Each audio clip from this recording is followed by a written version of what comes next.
వరదరం విష్ణుం శశివర్ణం చతుర్భుజం ప్రసన్నవదనం ధ్యాయేత్ సర్వవిఘ్నోపశాంతయేత్. గురుర్బ్రహ్మా గురుర్విష్ణుః గురుర్దేవో మహేశ్వరః గురుః సాక్షాత్ పరబ్రహ్మ తస్మై శ్రీ గురవే నమః. వ్యాసాయ విష్ణురూపాయ వ్యాసరూపాయ విష్ణవే నమో వై బ్రహ్మనిధయే వాసిష్ఠాయ నమో నమః. కూజంతం రామ రామేతి మధురం మధురాక్షరం ఆరుహ్య కవితాశాఖాం వందే వాల్మీకికోకిలం. శృతిస్మృతిపురాణానాం ఆలయం కరుణాలయం నమామి భగవత్పాదం శంకరం లోకశంకరం.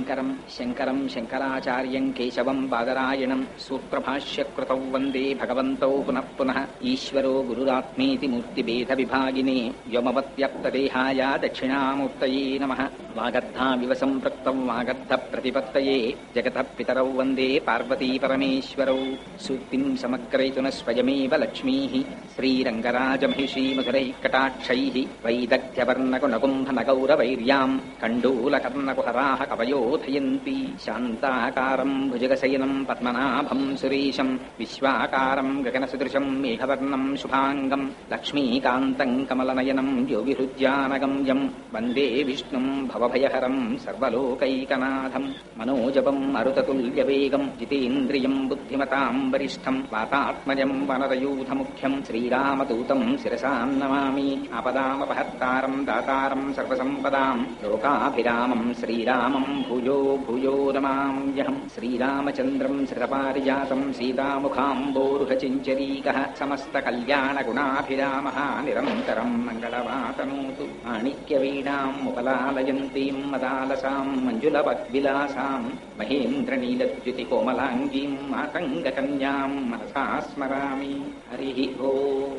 పరమేశ్వర స్వరూపమైన సభకి నమస్కారం. గుడ్డు యొక్క ఆకారం ఎలా ఉంటుందో అటువంటి ఆకారంతో పరమాత్మ ఈ సమస్త జగత్తుని ఆవరించి ఉంటారట పరమశివలింగం. ఆ బ్రహ్మాండములంతా నిండిపోయినటువంటి శివలింగమును ఈ కంటితో చూడడం సాధ్యం కాదు కాబట్టి కాళహస్తీశ్వర మహాత్మ్యంలో మహానుభావుడు ధూర్జటి స్తోత్రం చేస్తారు. హృదయగ్రావము పానవట్టము అభిషేకోతత్రవాహంబు వార్ధి ధరీధ్వాంతము ధూపధూమము జ్వలద్దీప ప్రభారాశి కౌముది తారానివహంబులద్భుత సుమంబులుగా తమోదూత సఖ్యదమై సీత గభస్తి బింబ శివలింగం బొప్పె ప్రాచీదిశన్ అని. ఈ సమస్త ప్రపంచం ఒక శివలింగంగా కనపడింది ఆయనకి. అలా బ్రహ్మాండములన్నీ నిండిపోయినటువంటి శివలింగము యొక్క పైభాగమునందు అమృతము గనీభవించినటువంటి ఆ చంద్రమండలం నుంచి పడేటటువంటి అమృత వృష్టి చేత తడుస్తుంటుంది. అది చల్లగా ఉంటే సమస్త ప్రాణులు చల్లగా ఉన్నట్లు లెక్క.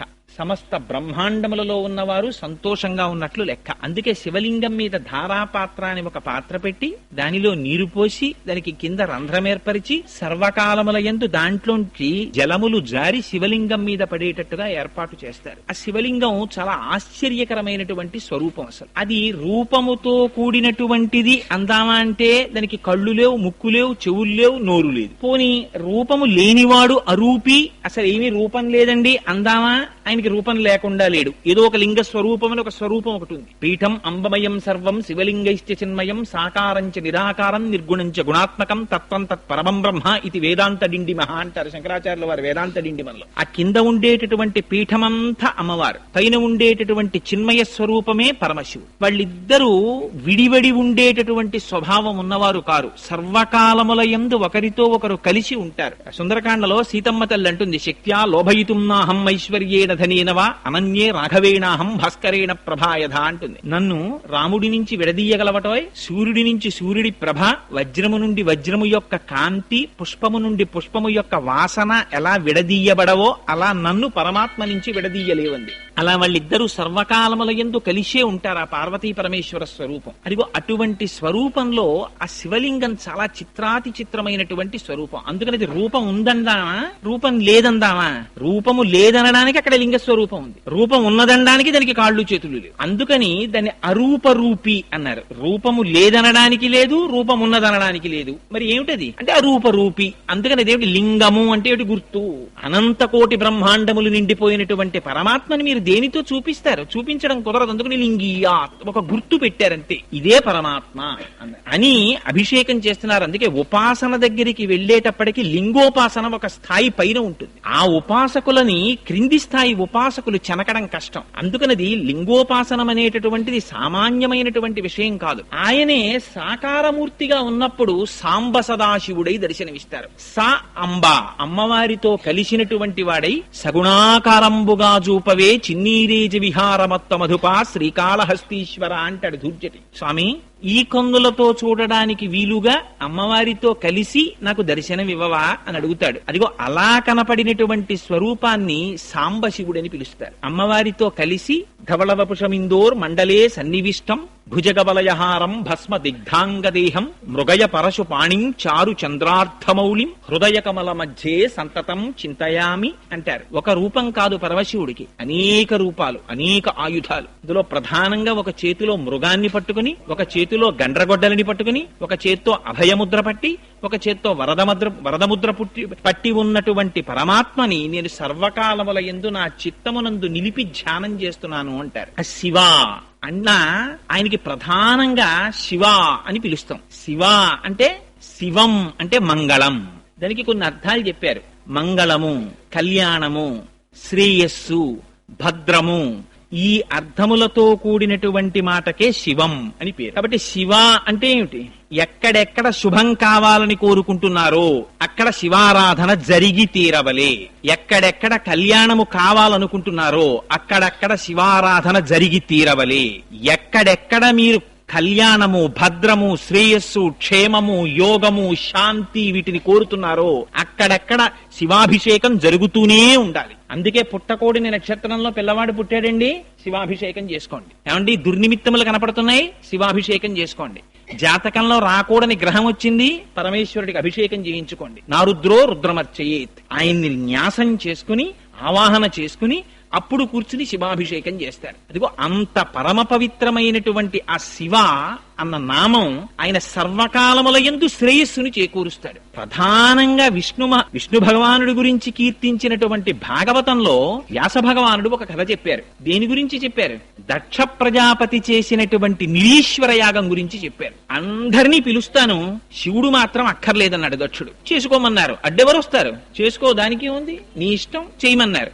చేశాడు. ఏమైంది? చేస్తున్నది యజ్ఞం, కావలసినది యజ్ఞము యొక్క ఫలితం. యజ్ఞమనబడేటటువంటి కర్మ జడం, తనంత తానుగా అదేం ఫలితం ఇవ్వదు. ఆ కర్మ చేత ప్రీతి పొందినటువంటి భగవానుడు తత్సంబంధమైనటువంటి క్రతువుకు మంగళాన్ని ఫలితాన్ని ఇవ్వాలి. కానీ నాకు ఈశ్వరుడు అక్కర్లేదన్నాడు, నాకు శివుడు అక్కర్లేదన్నాడు. యాగం చేశాడు. ఏమైంది? చిట్ట చివరికి ఏ తల్లి అనంతకోటి బ్రహ్మాండములు నిండి నిబిడీకృతపై పరమశివుని యొక్క ఇల్లాలయిందో అటువంటి తల్లి తనకి కుమార్తెగా పుడితే ఆ వైభవాన్ని గుర్తెరగలేక ఆవిడ్ని కూతురుగా విడిచిపెట్టుకున్నాడు. ఆ తల్లి ఒక్క మాట అంది చిట్ట చివర, అగ్నిగుండంలో ప్రవేశించింది. ఎవ్వరూ కూడా చిట్ట చివర శరీరాన్ని త్యాగం చేసేసే ముందు అప్పుడు అబద్ధం చెప్పవలసినటువంటి అవసరం ఎవరికీ ఉండదు కదండి. అప్పుడు సత్యమే పలుకుతారు. అంతకన్నా సత్యమే ఉండాలి. ఆ తల్లి ఒక మాట చెప్పింది, తెలిసి తెలియక దక్ష అని ఒక ఘోరమైనటువంటి పని చేశావు. ఏమిటి నువ్వు చేసినటువంటి? భవాద్వేష్టి నహో శివాహ శివేతిరహ. నువ్వు భవుడైనటువంటి పరమశివుణ్ణి ద్వేషించావు. ఆయనకి లింగ పురాణంలో భవ అంటే సంజీవనం సమస్తస్య జగత సలిలాత్మిక భవ ఇత్యుచ్యతే మూర్తిర్భవస్య పరమాత్మనః. ఆయన నీటి రూపాన్ని పొంది ఈ సమస్త జగత్తుని నిలబెడుతున్నాడు పరమశివుడు. నీరు లేకపోతే ఈ జగత్తు లేదు. అటువంటి పరమశివుణ్ణి, అటువంటి మంగళప్రదమైన మూర్తిని నువ్వు ద్వేషించావు. నాకు అక్కర్లేదు శివుడు అన్నారు. ఇది తెలియక చాలా మంది క్షేత్రాలకు ఎడతారు. పరమశివుడు అందమైనటువంటి చిత్రం ఒకటి కొంటారు. మూడో నాడు ఎవరో చెప్తారు, తెలిసి తెలియని వాళ్ళు, ఏమండి ఇంట్లో శివుడి ఫోటో ఉండకూడదు, తీసుకెళ్లి పెట్టేయండి అని. శివాలయం ఒకటి తేరగా దొరుకుతుంది, తీసుకొచ్చి తెల్లవారేటప్పటికి శివాలయాల్లో పెట్టేస్తుంటారు. దాని గురించే భాగవతం మాట్లాడింది. అవి పిచ్చి పనులు. శివాలయానికి తీసుకొచ్చి శివుడి ఫోటో పెట్టేయడేమిటి? నీకు మంగళం అక్కర్లేకపోతే, నీకు శ్రేయస్సు అక్కర్లేకపోతే, నీకు కళ్యాణం అక్కర్లేకపోతే, నీకు సుఖశాంతులు అక్కర్లేకపోతే నువ్వు శివుణ్ణి విడిచిపెట్టేసుకో, అభ్యంతరం ఏం లేదు. నీకు అశాంతి కావాలంటే, అమంగళమే కోరుకుంటే శివుడు నాకు అక్కర్లేదని చెప్పచ్చు. శివుడు అంటేనే మంగళం. అందుకని పోతన గారు, వ్యాసుల వారు నిర్ద్వందంగా చెప్పారు, నువ్వు శివుడు అక్కర్లేదని నిరీశ్వర యాగం చేశావు, అమంగళం జరుగుతుందని చెప్పి అమ్మవారు దేహత్యాగం చేసింది. ఏమైంది? మొదలెట్టిన యాగం తొట్టతుదకి చేసినటువంటి దక్ష ప్రజాపతి యొక్క శిరస్సు తెగి కింద పడిపోయింది. మనకి నేర్పింది భాగవతం. శివకేశవుల మధ్య భేదాన్ని చూడకు, శివుడు వద్దని అనకు. శివుడు అంటేనే మంగళ స్వరూపము. ఆయన పేరు శంభుః. శం అంటే సుఖము, భావయతి శంభుః. ఎవరు ఈ సుఖాన్ని ఇస్తున్నాడో ఆయనకి శంభుహు అని పేరు. ఏమిటి సుఖం? నీకు జీవితంలో తెల్లవారి లేస్తే కోరేటటువంటి కామ్యమైనటువంటి కోరికల దగ్గర నుంచి పునరావృత్తి రహితమైనటువంటి శాశ్వత శివ సాయుధ్యమును ఇయ్యగలిగినటువంటి జ్ఞానము వరకు ఇయ్యగలిగినటువంటి వాడు పరమశివుడు. అందుకే ఎక్కడెక్కడ శివ కటాక్షము కలుగుతుందో అక్కడక్కడ జ్ఞానము ప్రసరిస్తుంది. అందుచేతనే ఆ మహానుభావుడికి శంభుహు అని పేరు. ఆయన ఎటువంటి శివుడుట? శివానందలహరిలో శంకర భగవత్పాదాచార్యులు వారు ఒక స్తోత్రం చేశారు. ఆ స్తోత్రంలో అంటారు, భృంగీచ్ఛానటనోత్కటక్కరిమద గ్రాహీ స్ఫురన్మాధవా హ్లాదో నాదయుతో మహాసితవపు పంచేషు బాణాదృత సప్తక్ష సుమనోవనేషున పునఃసాక్షాన్మదీయే మనో రాజీవే భ్రమరాధిపో విహరతాం శ్రీశైల వాసీ విభు అంటారు. ఈ మనోరాజీవము, ఈ మనస్సనబడేటటువంటి పద్మములో విహరించేటటువంటి తుమ్మిద స్వరూపంతో ఉంటాట. ఈ లోపల ఉండేటటువంటి ఈ మన పుష్పం మంచి సుగంధంతో ఉండాలి, పరిమళ భరితమై ఉండాలి, స్వచ్ఛంగా ఉండాలి, మకరందంతో కూడినదై ఉండాలి. అందులో ఏది ఉండాలి? ఎప్పుడు భక్తి అనబడేటటువంటిది ఉండాలి. ఎక్కడెక్కడ భక్తి ఉంటుందో అక్కడ ఆ భక్తి అనేటటువంటి రసాన్ని స్వీకరించడానికి పరమశివుడు లోపల దాని చుట్టూ తిరుగుతూ ఉంటాట. అందుకని ఆ మనస్సు భక్తితో కూడిన నాడు మాత్రమే జ్ఞానమబ్బి మనోలయం అవుతుంది. లేకపోతే శంకర భగవత్పాదులంతటి వారు శివానందలహరిలో ఎంత గొప్ప కోరిక కోరారంటే సామాన్యమైన కోరిక కోరారా? నాకు స్వామి నరత్వం దేవత్వం నగవన మృగత్వం వశకత పశుత్వం కీటత్వం భవతు విహగత్వాది జననం సదాత్తత్ పాదాబ్జ స్మరణ పరమానందలహరి విహారాసక్తం చేద్రూ దయమిహ కింతేన బపుష. ఏ శరీరం వచ్చినా నాకు బాధ లేదు. నేను పక్షినైపోని, పిట్టనైపోని, పురుగునైపోని, కొమ్మనైపోని, కొండనైపోని, చెట్టునైపోని, పుట్టనైపోని. శరీరం దేని వల్ల వస్తుంది? శరీరం చేసుకున్నటువంటి ప్రారబ్ధ కర్మను అనుసరించి వస్తుంది. కానీ భక్తి మాత్రం పరమశివుని యొక్క అనుగ్రహం లేకుండా భక్తి రమ్మంటే రాదు. ఏమంటే రేపటి నుంచి నేను భక్తి చేస్తానండి, అది చేయడానికి ఎక్సర్సైజ్ ఏం కాదది. ఆ భక్తి ఏర్పడడం కూడా భగవంతుని యొక్క అనుగ్రహం ఉంటే తప్ప భక్తి ఏర్పడదు. ఆ భక్తి నిజంగా తాదాత్మ్యతతో కూడినటువంటి భక్తి ఏర్పడిందా, దాని నుంచి విడిపడడం కూడా చాలా కష్టం. ఇందుచేత రామకృష్ణ పరమహంసకి పట్టిన పిచ్చి నాకెప్పుడు పడుతుందో అని ఏడిచారు చాలా మంది. ఎంతమందికి ఏర్పడుతుంది? లేచింది మొదలు పానీయంబులు త్రాగుచున్, కుడుచుచున్, భాషించుచున్, హాసలీలా నిద్రాదులు చేయుచున్, తిరుగుచున్, లక్షించుచున్ సంతత శ్రీనారాయణ పాద పద్మజుగళీ చింతామృతాస్వాద సంధానుండై మరచన్ సురారిసుతుడే తద్విశ్వమున్ భూవరా అని ప్రహ్లాదుని గురించి చెప్పినట్టు ఏది చేస్తున్నా పరమాత్మని గురించినటువంటి ఆలోచన సంతతము లోపల తిరిగేటటువంటి చిత్తవృత్తి ఏర్పడడం అంటే అది కేవలం పరమేశ్వరుని యొక్క అనుగ్రహం చేత ఏర్పడుతుంది ఆ భక్తి. ఇంటి భక్తితో కూడి ఉన్నప్పుడు మాత్రమే జ్ఞానం ఏర్పడి ఆ మనస్సు ఆత్మలోకి లయమవుతుంది. శంకర భగవత్పాదులు తారావళి స్తోత్రంలో ప్రార్థన చేస్తారు. శ్రీశైల శృంగే వివిధ ప్రసంగే శేషాద్రి శృంగే సదా వసంతం తమర్జునం మల్లిక పూర్వమేనం సిద్ధిం తథావిధ మనో విలయం సమాధౌ గాత్రే యదా మమలతాః పరివేశయంతి కర్ణే యదాః విరచయంతి ఖగాశ్చనీడాస్ అంటారు.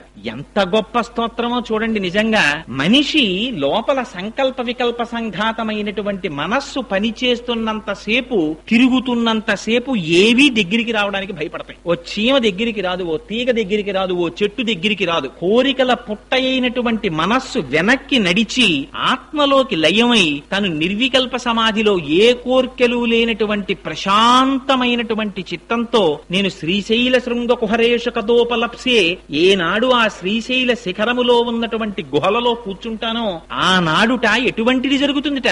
గాత్రం యదా మమలతాః పరివేశయంతి. ఆ తీగ చెట్టును అల్లుకుంటుంది. ఆ పక్కనే మనం కూర్చున్నాం అనుకోండి, మన వచ్చి అల్లుకోద్దని తెలిసి వీళ్ళే వెళ్ళిపోతాడు.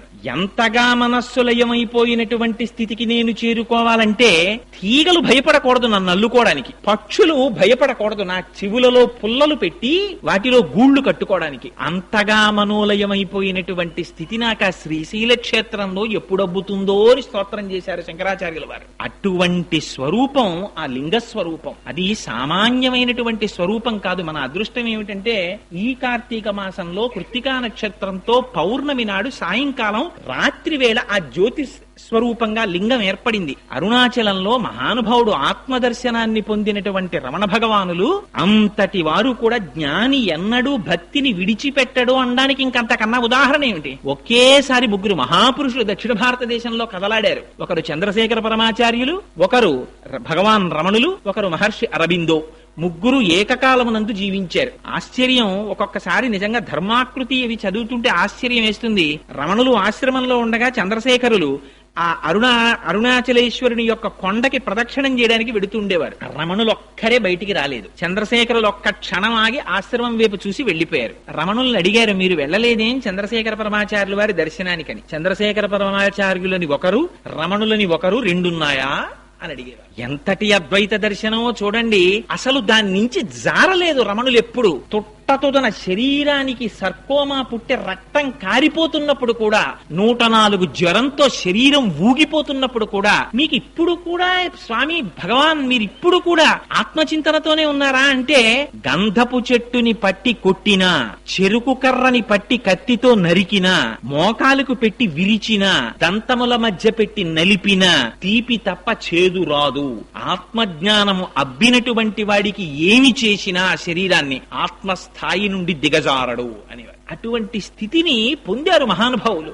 అందుకే ఆ అరుణాచల లింగం గురించి ఎన్ని స్తోత్రాలు చేశారు. అదిగో అటువంటిది ఆ కృత్తికా నక్షత్రంతో కూడినటువంటి పౌర్ణమి నాడు కార్తీక మాసంలో ఏర్పడింది ఆ జ్యోతిస్తంభం. అదే మనం ఎక్కడ చెప్పినా కూడా 12 జ్యోతిర్లింగములు అని పేరు పెట్టి చెప్పి, ఆ జ్యోతిర్లింగంగానే అజ్ఞానాన్ని మటుమాయం చేయగలిగినటువంటి లింగ స్వరూపాన్ని ధ్యానం చేస్తాం. అటువంటి వాటిలో పరమ ప్రఖ్యాతమైనటువంటి స్వరూపం కపిల తీర్థంలో ఉన్నటువంటి ఒక లింగం. ఇవాళ ఎందుకు ఈ విషయాన్ని ప్రస్తావన చేయవలసి వచ్చిందంటే, నాకు పాపం చాలా మంది ఫోన్ చేశారు, ఏమండి ఒక్కసారి ఆ కపిల తీర్థం గురించి 4 మాటలు చెప్పండి అని అడిగారు. ఈ మధ్య రామారావుపేట శివాలయంలో ఉపన్యాసం చెప్తూ కపిల తీర్థానికి జరిగేటటువంటి అన్నాభిషేకం గురించి ప్రస్తావన చేస్తే, చాలా మంది ఈ మాట ఎక్కడైనా చెప్పినప్పుడు కపిల తీర్థం గురించి ఒక 4 మాటలు చెప్పండి అని అడిగారు. కపిల తీర్థం గురించి చెప్పడము అంటే శివలింగం గురించి చెప్పడమే. ఎందుకని అంటే, శివలింగములు ఏర్పడడం దృష్ట్యా 7 రకాలుగా ఏర్పడతాయి. ఒకటి మృణ్మయములు అంటారు, అంటే మట్టితో చేయబడినటువంటి లింగం అయితే దాన్ని మృణ్మయ లింగము అంటారు. రెండవ దాన్ని సైకత లింగము అంటారు, అంటే తాత్కాలికంగా పూజ చెయ్యడానికి కానీ లేదా ఇతర పద్ధతులలో కానీ ఇసుకతో చేసినటువంటి లింగం అయితే దానికి సైకత లింగం అని పేరు. మూడవ దానిని లోహజ లింగము అంటారు. లోహంతో చేయబడినటువంటి లింగం అయితే అది లోహజ లింగం, బంగారము వెండి మొదలైన దాంతో. నాలుగవది రత్నజ లింగము అంటారు. రత్నములతో చేయబడినటువంటి లింగ స్వరూపం అయితే దాన్ని రత్నజ లింగం అంటారు. ఆ తరువాత వచ్చేటటువంటిది 5వ తరహా లింగం చెక్కతో చేయబడినటువంటిది, దారువుతో చేయబడినటువంటి లింగాన్ని 5వది. ఆ తరువాత చేయబడినటువంటి లింగం ఈ రాతితోంచి శైలజ లింగము అని, ఈ రాతిలోంచి చేయబడినటువంటి లింగాలు. ఇలా 7 రకాలుగా లింగములు తయారవుతాయి. ప్రతిష్ఠ దృష్ట్యా అంటే స్వామివారి శివలింగాన్ని ప్రతిష్ఠ చేసేటటువంటి పద్ధతిలో ఆలోచన చేసినప్పుడు 6 రకాలుగా చెప్తారు శివలింగాన్ని. మొట్టమొదటిది స్వయంభూలింగములు అంటారు. అది ఒకళ్ళు ప్రతిష్ఠ చేసింది కాదు, అది కాలంలో ఎప్పుడు ఏర్పడిందో ఎవ్వరికీ తెలియదు. తనంత తానుగా ఏర్పడినటువంటి శివలింగం. శ్రీశైలంలో ఏర్పడినది, రామేశ్వరంలో ఏర్పడినది. ఇలాంటి రామేశ్వరంలోది రామచంద్రమూర్తి ప్రతిష్ఠ చేశారని, శ్రీశైలంలో వారణాసిలో అలాంటి చోట్ల,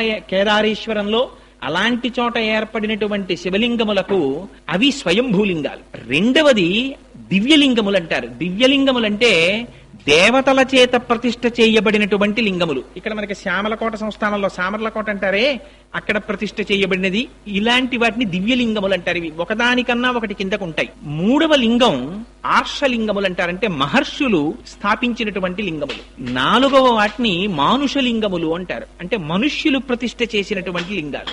5వది రాక్షస లింగములు అంటారు, అంటే రాక్షసులు కూడా శివలింగాన్ని ప్రతిష్ఠ చేస్తారు, అందుకని వాటిని రాక్షస లింగములు అంటారు. ఆ తరువాత 6వ లింగాన్ని అవి సహజలింగములు అంటారు. అవి ప్రకృతిలో తనంత తానుగా శివలింగం ఏర్పడి, తనంత తాను ధారాపాత్ర ఏర్పడి, తనంత తాను అభిషేకం జరిగిపోతుంటుంది. అలా జరుగుతుందా అండి అని మీకు అనుమానం రావచ్చు. మీరు ఎప్పుడైనా అరకు వెళ్ళినప్పుడు బుర్రా కేవ్స్ అని చెప్పి ఉన్నాయి మనకి, చాలా మంది చూడ్డానికి వెడుతూ ఉంటారు. మీరు వెడితే ఇప్పటికీ చూడొచ్చు, నది కొండని తొలుచుకుంటూ వెళ్ళిపోయింది. వెళ్ళిపోతే ఆశ్చర్యం ఏమంటే అక్కడ ఒక శివలింగం ఏర్పడ్డాయి. ఆ శివలింగాలు పైన ఎక్కడో కొండ యొక్క ఉపరితలం ఉంటుంది. ఆ కొండ ఉపరితలం మించి ఖచ్చితంగా ఈ శివలింగం ఏర్పడిన దాని మీదకి సన్నటి ధార ఎడతెరిపి లేకుండా రాత్రింబాళ్లు పడిపోతూ ఉంటుంది. ఆ పడిపోతున్నది శివలింగం పెరిగిపోతుంటుంది. అది విచిత్రం. అది పెరిగి పెద్దదైపోయి అక్కడికి వెడితే మనకి బుర్రా కేవ్స్ లో చూపిస్తారు. పెరిగి పెద్దదైపోయి శివలింగం స్తంభంలా పెరిగి పెరిగి మళ్లీ వెళ్లి కొండను ముట్టుకుంటుంది.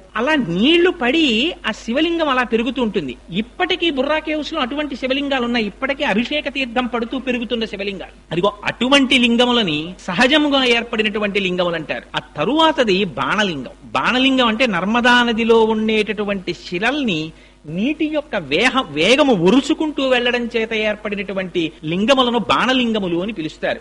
ఈ విధంగా ప్రతిష్ఠ దృష్ట్యా ఆ శివలింగాల్ని 7 రకాలుగా విభజించారు. అందులో పరమపావనమైనటువంటి లింగమూర్తి ఆ కపిల తీర్థంలో ఉన్నారు. మనకి వెంకటాచలం తెల్లవారి లేస్తే తెలుగువారికి కొంగు బంగారం వెంకటేశ్వర స్వామి వారు. వెంకటేశ్వర స్వామి వారి దర్శనం చెయ్యనటువంటి వారు ఎవ్వరూ ఉండరు. తెల్లవారి లేస్తే ఏ కష్టం వచ్చినా ఏ సుఖం వచ్చినా స్వామి సన్నిధానంలో చెప్పుకుంటాం, ఆయన దగ్గరికి పరిగెడతాం. ఆ వెంకటేశ్వర స్వామి వారు వెలిసినటువంటి 7 కొండలు ఎంత ప్రాచీనమైనవో ఆ బ్రహ్మాండ పురాణంలో ఒక మాట చెప్తారు, వరాహ పురాణంలో. అందులో కృతే వృషాద్రిం వక్షంతి త్రేతాయాం అంజనాచలం ద్వాపరే శేషశైలంతు కలౌ వెంకటాచలం నామాని యుగభేదేన శైలాస్థాస్య భవంతి. కృతయుగంలో దాన్ని వృషాద్రి అని పిలిచారు, త్రేతాయుగంలో అంజనాద్రి అని పిలిచారు, ఆ తరువాత ద్వాపర యుగంలో శేషాద్రి అని పిలిచారు, కలియుగంలో వెంకటాద్రి అని పిలుస్తున్నారు. యుగములు మారిపోయాయి కానీ ఆ కొండ మాత్రం అలాగే ఉంది. ఆ కొండ ఎంత ప్రాచీనమో కొండ కింద ఉన్నటువంటి ఆ కపిల తీర్థ క్షేత్రంలో ఉన్నటువంటి శివలింగము కూడా అంతే ప్రాచీనం. ఎందుకని? అది స్వయంభూ. ఎప్పుడు ఏర్పడిందో ఎవ్వరికీ తెలియదు కపిల తీర్థం. ఎందుకు చెప్తున్నానంటే ఈ మాట, కపిల తీర్థానికి మీరు ఈ మాట వెళ్ళినప్పుడు, తిరుమల క్షేత్రానికి వెళ్ళినప్పుడు తప్పకుండా కపిల తీర్థానికి వెళ్ళండి. వెళ్లి దర్శనం చెయ్యండి. వెంకటేశ్వరుడు ఒకడు, పరమశివుడు ఒకడు కారు, ఇద్దరూ ఒకటే. ఎందుచేత అంటే చంద్రశేఖర పరమాచార్యులు ఒక అద్భుతమైనటువంటి మాట చెప్తుండేవారు. తిరుమలై. తిరుమలై అంటే ఏమిటండి? తిరు అంటే శ్రీ అని అర్థం, గౌరవవాచకం. మలై అంటే శైలము, కొండ. దాని పేరేమిటి? శ్రీశైలము. తిరుమల నంబి అని శ్రీ మహావిష్ణువుని కొలిచినటువంటి మహాభక్తులు తిరుమల నంబి. ఆయన్ని సంస్కృతంలో పిలవవలసి వస్తే శ్రీశైల పూర్ణులు అని పిలుస్తారు ఆయన్ని. ఇది శ్రీశైలమే. తిరుమలై అంటే శ్రీశైలం, శ్రీశైలం అన్నా శ్రీశైలమే. 2 శ్రీశైలాలే. 2 శ్రీశైలాల్లోనూ ఇక్కడ కరచరణాదులతో కూడినటువంటి స్వామి ఉన్నారు, అక్కడ కరచరణాదులతో కనపడనటువంటి అరూపరూపి అయిన పరమాత్మ ఉన్నారు.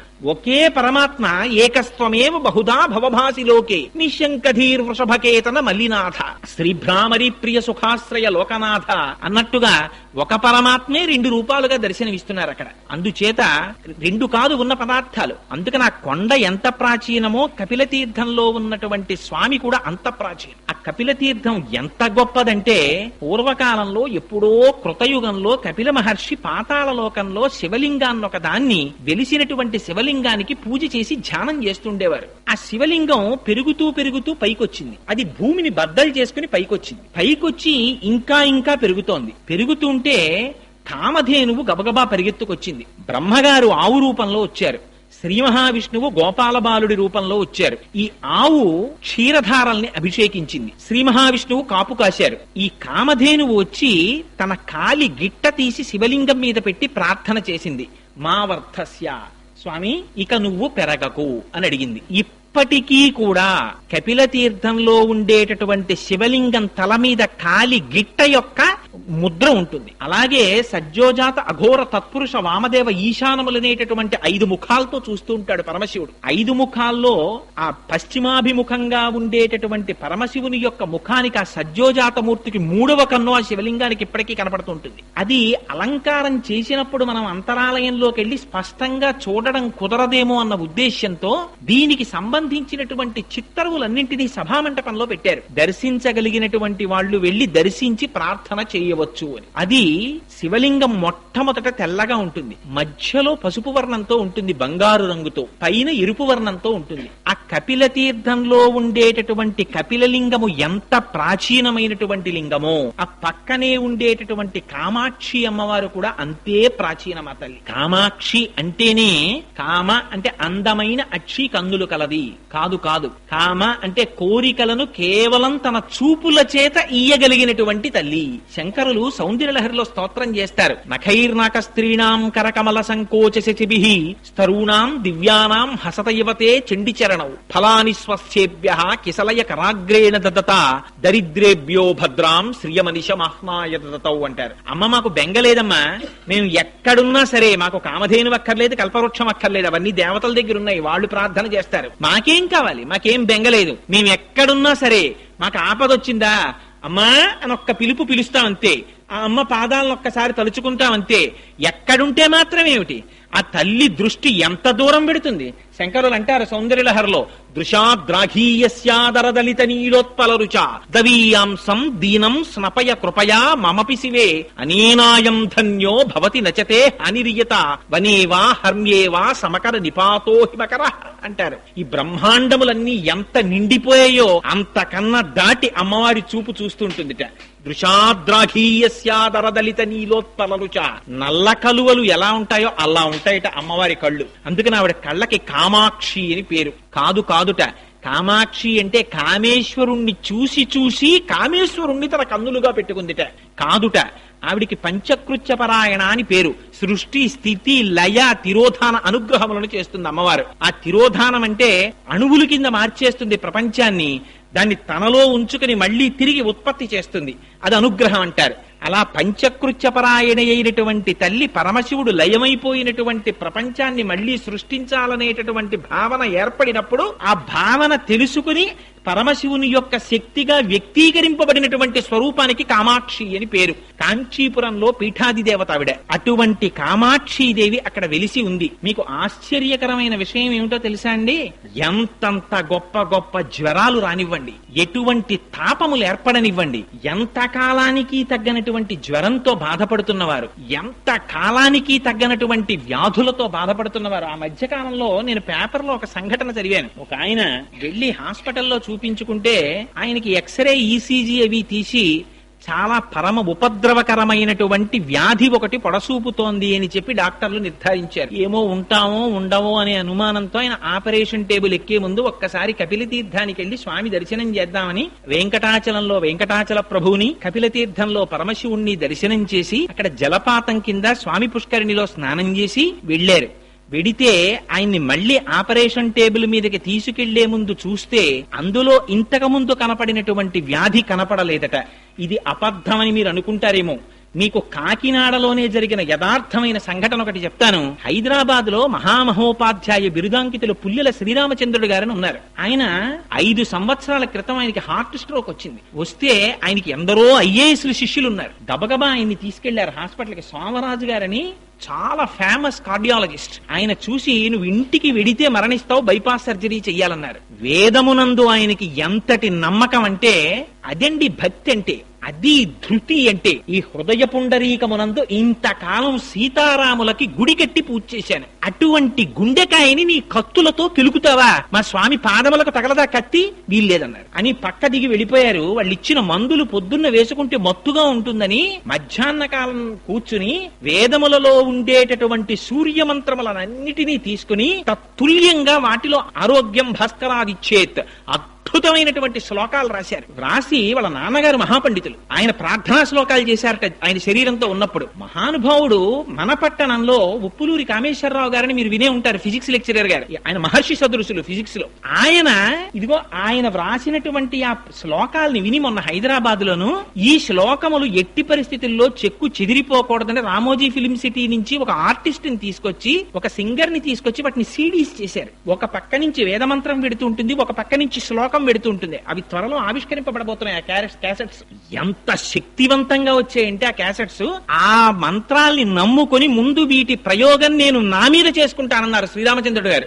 5 సంవత్సరముల నుంచి పారాయణ చేస్తున్నారు. 70వ సంవత్సరంలో హార్ట్ స్ట్రోక్ వచ్చినప్పుడు హాస్పిటల్ కి తీసుకెడితే ఆపరేషన్ చెయ్యకపోతే ఒక రోజు బతకవని డాక్టర్ల చేత సర్టిఫై చేయబడినటువంటి వ్యక్తి 75వ సంవత్సరంలో ఇవాళకి కూడా ఆయన సంతోషంగా ఉన్నారు. నిన్న రాత్రి 11 గంటలకి నేను కామేశ్వరరావు గారితో మాట్లాడుతుంటే శ్రీరామచంద్రుడు గారి నుంచి హైదరాబాద్ నుంచి ఫోన్ వచ్చింది. ఆ ఫోన్ కి వారి వాణికి ఒక నమస్కారం చేశారు. అది విశ్వాసం అంటే. అందుకని కపిలతీర్థం అంటే సామాన్యమైన క్షేత్రం కాదది. అక్కడ పరమశివలింగముతో పాటుగా ఆనాడు పరమశివుడు జటాజూటంలో పట్టినటువంటి గంగ త్రిపథగయై మందాకిని, భాగీరథి, భోగవతి అనేటటువంటి పేర్లతో పాతాళానికి వెడితే ఆ భోగవతి మళ్లీ పై కుబికి అక్కడే పుష్కరిణిగా ఏర్పడింది. అది ఎంత శక్తివంతమంటే పార్వతీదేవితో పరమశివుడు ఒక మాట చెప్పాడు. పార్వతి, ఈ తీర్థము ఎంత గొప్పదో తెలుసా?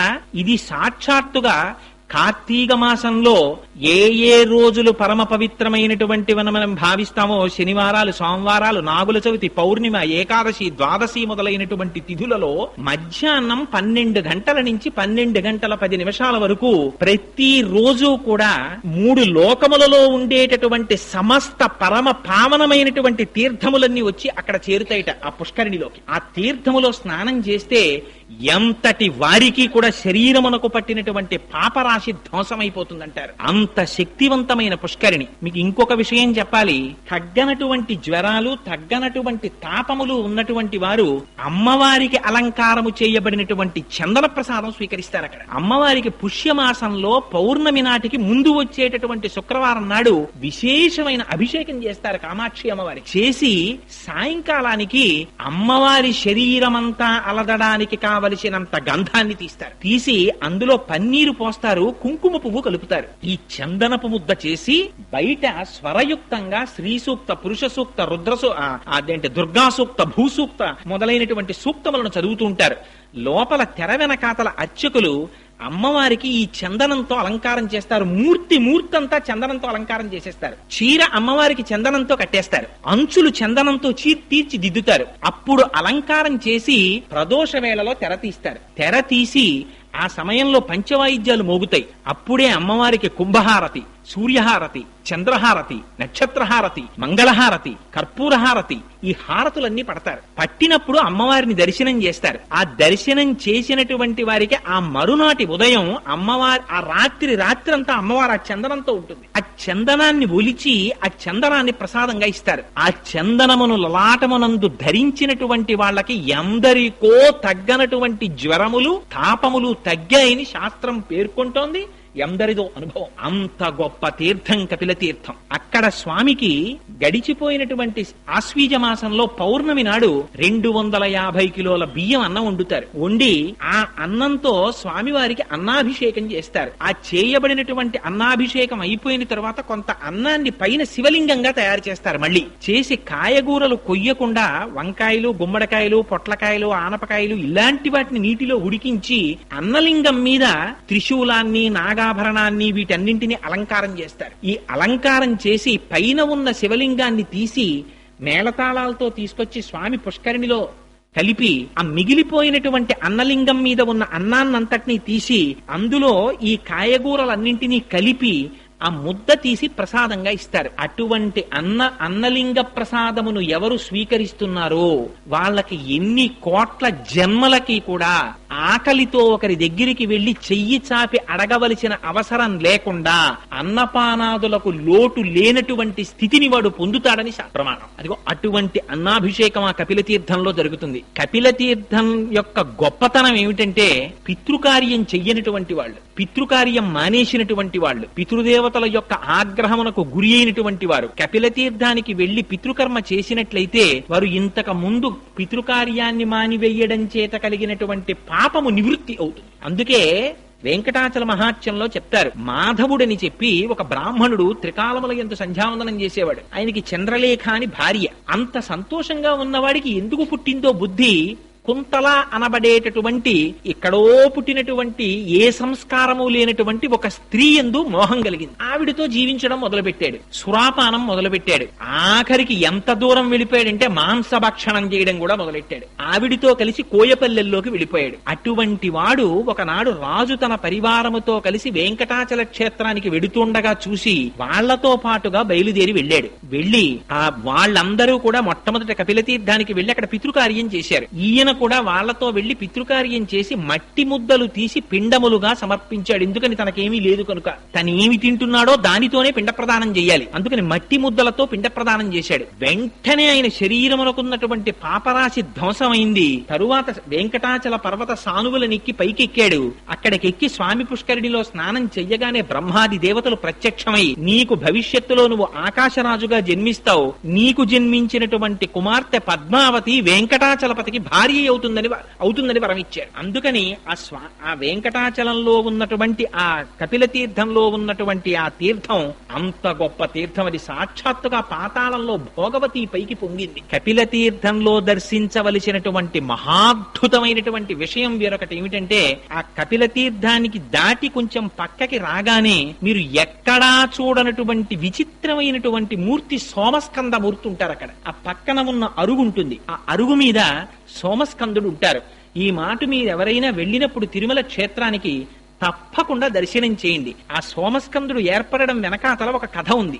రాజేంద్ర చోళుడనేటటువంటి చక్రవర్తికి కలలో కనపడి పార్వతీ పరమేశ్వరులు ఆదేశించారు, నన్ను సోమస్కందుడిగా అక్కడ ప్రతిష్ఠ చేయమని. అందుచేత సోమస్కంధమూర్తి వెలిశారు. సోమస్కందుడు అంటే సా ఉమా స్కంధ. పరమశివుడి పక్కన పార్వతీదేవి, పార్వతీదేవి పక్కన స్కంధుడు ఉంటారు, సుబ్రహ్మణ్యేశ్వర స్వామి. ఆయన తల్లిదండ్రులు ఎంత పెద్ద ఆఫీసర్లు అయితే మాత్రం, ఇద్దరు ఐఏఎస్ ఆఫీసర్లే అనుకోండి తల్లిదండ్రులు, పిల్లాడు వాళ్ళిద్దరి మధ్యలో కూర్చొని ఆడుకోవడం మానేస్తాడు. ఏమిటి, అమ్మో మా నాన్నగారు పెద్ద చీఫ్ సెక్రటరీ, మా అమ్మగారు పెద్ద ఐఏఎస్ ఆఫీసరు, వీళ్ళిద్దరి మధ్యలో నేను ఆడుకోకూడదు అనుకుంటాడు వాడు. అలా పార్వతీ పరమేశ్వరుల మధ్యలో నిలబడి ఆ పిల్లవాడు ఆడుకుంటూ సంతోషంగా కనపడతాడు, చేతులూపుకుంటూ సుబ్రహ్మణ్యేశ్వరుడు. అదిగో అటువంటి మూర్తికి సోమస్కంధమూర్తి అంటారు. ఆ సోమస్కంధమూర్తిని దర్శనం చేసినంత మాత్రం చేత పరమశివానుగ్రహం కలిగి ఉల్లాసవంతంగా ఎటువంటి సమస్యలున్నా సమస్యలు తీరుతాయిట. అటువంటి సోమస్కంధుడు ఉంటాడు. ఆ పక్కనే ధనిశ్చండు అని ఒక మూర్తి ఉంటారు. మనకి శివాలయాలన్నింటిలోనూ కూడా చండీశ్వరుడు ఉంటాడు. ఇక్కడ ఉన్నారు కదా స్వామి, వెనకాతలే ఉంటారు. ఆ చండీశ్వరుడు గురించి చంద్రశేఖర పరమాచార్యులు వారు ఎప్పుడు చాలా అందమైన మాట ఒకటి మాట్లాడేవారు. చండీశ్వరుడు అన్న మాట ఎప్పుడు చెప్పినా చంద్రశేఖరులు ఏమనేవారంటే, మనలా పుట్టి పరమశివ కుటుంబంలో 5వ వాడైన వాడు అనేవారు. ఎందుకని, శివుడు, పార్వతి, గజాననుడు, సుబ్రహ్మణ్యుడు, ఈ నలుగురు కాకుండా దక్షిణ భారతదేశంలో ఎప్పుడెప్పుడు ఊరేగింపు జరిగినా అప్పుడప్పుడు ఈ చండీశ్వరుణ్ణి కూడా 5వ వాడిగా తీసుకెడతారు. ఆయన కుటుంబంలో ఒక సభ్యుడైపోయాడు. అసలు ఆ చండీశ్వరుడి వృత్తాంతం చాలా ఆశ్చర్యకరం తెలుసా అండి. ఎందుకంటే కార్తీక మాసంలో ఇంత పరమ పవిత్రమైన ఆలయంలో అసుర సంధ్య వేళలో కూర్చుని అట్లాంటి వృత్తాంతం మనం చెప్పుకున్నా విన్నా చాలు, మన జన్మ పావనం అయిపోతుంది. ఆ చండీశ్వరుడు, ఆయన పేరు మనందరం ఎలా పుట్టామో అలా విచార శర్మ అనేటటువంటి పేరుతో మనలాగే పుట్టి పెరుగుతుండేవాడు. ఆయన వేదం చదువుకుంటూ ఉండేవారు. ఒకనాడు ఆవులను కాసేటటువంటి ఒక గొల్లవాడు ఒక ఆవుని పట్టుకుని కొడుతున్నాడు. చూశారాయన, బాధ కలిగింది. అయ్యయ్యో, గోవు యొక్క శరీరంలో 3 కోటి దేవతలు ఉంటారంటారయ్యా, ఆవును కొడుతున్నావా అన్నారు. ఈ ఆవు సరిగ్గా పాలు ఇవ్వట్లేదు, ఇది మేత మెయ్యట్లేదన్నాడు. ఆవుని కొట్టకు, నీకు చేత కాకపోతే ఇక నుంచి నేను కాస్తాను ఆవులను అని ఊళ్ళో వాళ్ళ నొప్పించి వేద విద్యార్థి విచార శర్మ ఆవులన్నింటినీ తీసుకుని వెళ్ళేవాడు. ఎంతగా పోషించాడంటే మహానుభావుడు, పుట్టల మీద ఏటి గట్ల మీద ఉండేటటువంటి గడ్డి కోసమని వెడితే పశువులకి ఇబ్బంది కలుగుతుందని ఆయన వెళ్లి ఆ గడ్డి కోసి తెచ్చి ఆవులకి మేపేవట్ట. ఎప్పుడు వేదం చెప్పుకుంటూ కూర్చునేవట్ట. పరవశించిపోయి ఆవులన్నీ ఆయన దగ్గరికి వచ్చి తమకు ఉన్నటువంటి 4 శిరములలో ఒక శిరము నుంచి పాలు విడిచిపెడుతుండేవిట ఆయన తాగమని. ఆయన నేను త్రాగడం ఏమిటని దొన్నెలలో ఆ పాలు పట్టి తీసుకుని వెళ్లి ఓ చెట్టు కింద పెట్టి ఒక సైకతలింగాన్ని ఏర్పాటు చేసుకుని ఆకు దొన్నెలలో పువ్వులు తెచ్చి ఈ పాలతో పరమశివుడికి అభిషేకం చేసుకుంటుండేవాడు సైకతలింగానికి. ఒకనాడు అరణ్య మార్గంలో అటుగా వెళ్లిపోతున్నటువంటి ఆ ఊళ్ళో ఉన్న ఒక వ్యక్తి చూసి, ఈ పిల్లవాడు ఆవుల నుంచి వచ్చినటువంటి పాలని తీసి సైకతలింగానికి పూజ చేసి వృధా చేస్తున్నాడని వెళ్లి అక్కడ ఉండేటటువంటి ప్రజలతో చెప్పారు. వాళ్ళందరూ విచార శర్మ యొక్క తండ్రి గారిని గద్దించి అడిగారు, మీ పిల్లవాడు, అప్పటికి వాళ్ళకి శుభ్రంగా ఆవు పాలు వస్తున్నాయి, అయినా ఈ పిల్లవాడు కొన్ని పాలు వృధా చేసేస్తున్నాడని వాళ్ళకి బాధ.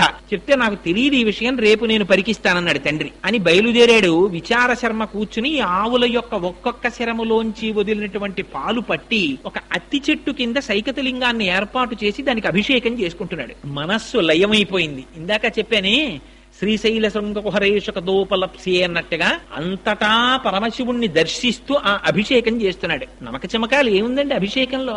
నమక చమకాలన్నీ అన్నింటిలో నువ్వున్నావు, అన్నింటిలో నువ్వున్నావు, అన్నింటిలో నువ్వున్నావు, అన్నింటిలో నువ్వున్నావు, అంతే నమ్మకం అంటే. అంతా నువ్వే అని చెప్పడమే. పేన్యాయచ సికత్యాయచ చోరాయచ శిష్ప్యాయచ, ఇందులో లేడు. దొంగలో నువ్వే, దొంగలో నువ్వే, వడ్రంగిలో నువ్వే, నురుగులో నువ్వే, నీటిలో నువ్వే, నిప్పులో నువ్వే, అడవిలో నువ్వే, ఆ పైన మెరిసే మెరుపులో నువ్వే, విద్యుత్తులో నువ్వే, భూమి మీద నువ్వే, నువ్వు తప్ప ఇంకొకటి లేదని చెప్పడమే నమ్మక చమకాలు. అటువంటి దర్శనం చేస్తూ ఆ అభిషేకం చేసుకుంటున్నాడు. ఆ అభిషేకం జరుగుతున్నటువంటి సమయంలో తండ్రి చూశాడు. అరే రేవిడి ఇన్ని పాలు వృధా చేసేస్తున్నాడు రా అని ఒక కర్ర ఒకటి పట్టుకొచ్చి ఆ పిల్లవాడిని విపరీతంగా బాదాడు. కానీ ఆ పిల్లవాడి మనస్సంతా లయమైపోయింది పరమశివుల్లో. లయమైపోయినటువంటి వాడికి ఏది వినపడుతుంది కనుక, ఏం తగులుతుంది కనుక, తన్ను నిశాచురుల్ పొడవ దైత్యకుమారుడు మాటిమాటికో పన్నగశాయి, ఓ ధనుజభంజన, ఓ జగదీశ, ఓ సర్వాపన్న శరణ్య, ఓ అఖిల పావనయంచు నుతించు కాని తా కన్నుల నీరుతాడు భయకంప సమేతుడు కాడు భూవరా అంటారు.